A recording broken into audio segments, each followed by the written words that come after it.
Wong Kian Meng. Silakan. Soalan saya nombor 4. Terima kasih.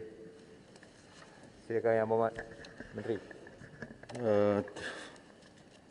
Bismillahirrahmanirrahim. Assalamualaikum warahmatullahi taala wabarakatuh dan salam sejahtera.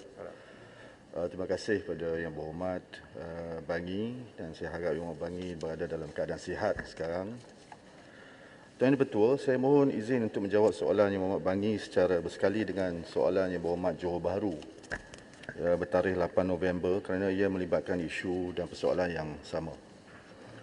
Untuk makluman ahli Yang Berhormat, bagi melindungi kepentingan serta hak penyewa dan pemilik kediaman, Kementerian sedang menjalankan kajian dan pengumbalan Akta Sewaan Kediaman ataupun Residential Tenancy Act yang telah bermula sejak Jun 2019. Ketika ini penyediaan perjanjian penyewaan kediaman menggunakan tata cara Akta Kontrak 1950 dan perjanjian itu bersifat umum dan tidak komprehensif serta tidak melindungi sepenuhnya kepentingan serta hak penyewa maupun pemilik premis. Akta baru ini digubal berdasarkan model Residential Tenancies Act 2010 New South Wales, Australia. Kerana akta ini dilihat mampu melindungi kepentingan pemilik kediaman dan penyewa. Pada masa yang sama, undang-undang berkaitan dari negara Jerman, United Kingdom dan Australia serta Rental Housing Act dari Afrika Selatan juga telah dibuat perbandingan.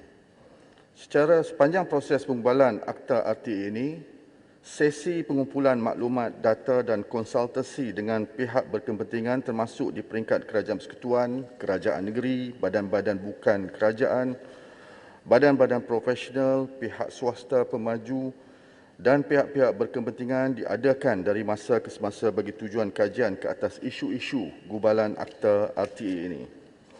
Selain daripada itu, sesi libat urus secara komprehensif dengan penglibatan pihak berkepentingan, Regulatory Impact Assessment ataupun RIA, akan dilaksanakan bersama pihak Perbadanan Produktiviti Malaysia atau Malaysia Productivity Corporation bagi mengenal pasti dan menilai kesan daripada cadangan pengumbalan undang-undang ini.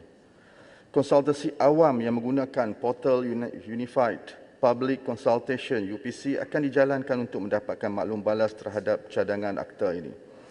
Pandangan daripada semua pihak yang berkepentingan dan berkaitan akan diambil kira bagi tujuan penambahbaikan RUU-RTA sebelum dibawa ke Parlimen.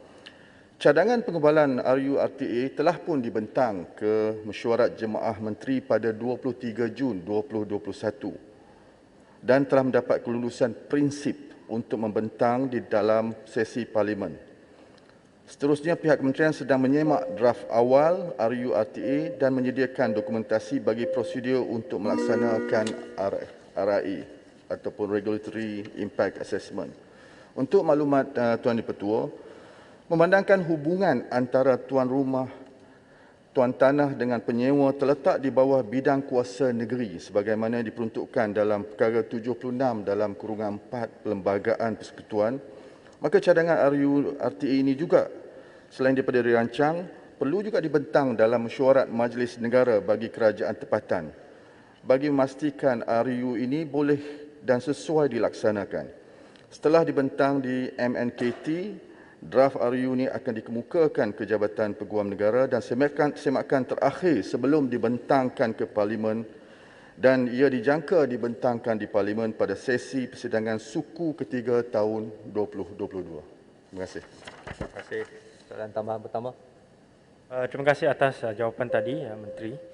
Soalan tambahan saya senang saja. Salah satu isu yang selalu dibangkitkan di media sosial ialah isu diskriminasi terhadap penyewa rumah yang dikenakan oleh pemilik kediaman. Misalnya mereka kata saya hanya suka ataupun hanya membenarkan orang dari satu suku bangsa ataupun tidak membenarkan orang bukan warga negara untuk menyewa rumah ataupun menyewa bilik. Jadi adakah Menteri apakah pandangan Menteri tentang RUU yang akan dibentangkan tahun depan ni, adakah ini adalah sesuatu RUU yang sesuai untuk menangani masalah diskriminasi yang mungkin berlaku di pasaran sewa ini? Terima kasih.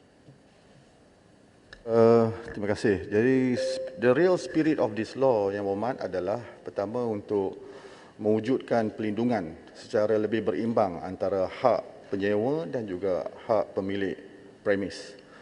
Kedua adalah untuk menyeragamkan pemakaian perjanjian sewaan yang hari ini berlaku secara tidak seragam menyebabkan berlakunya ketidakadilan sama ada di kedua-dua pihak.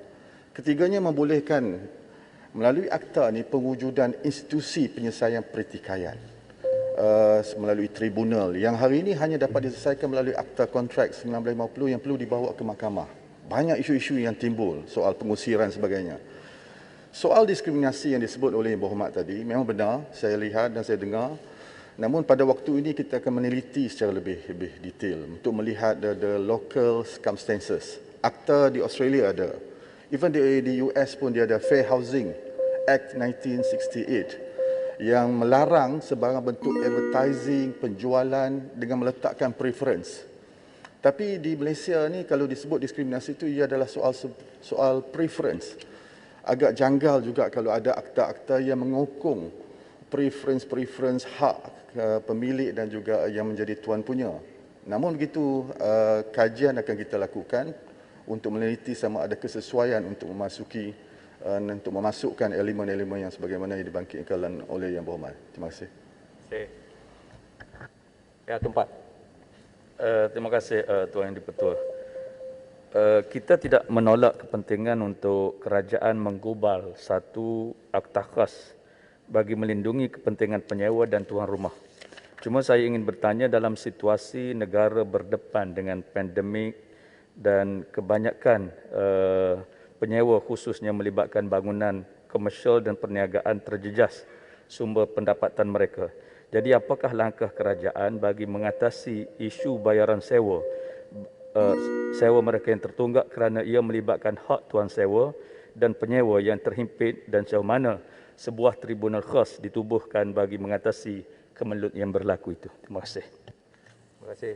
Terima kasih Tuan Yang ni Datuk Yang Berhormat Tumpat.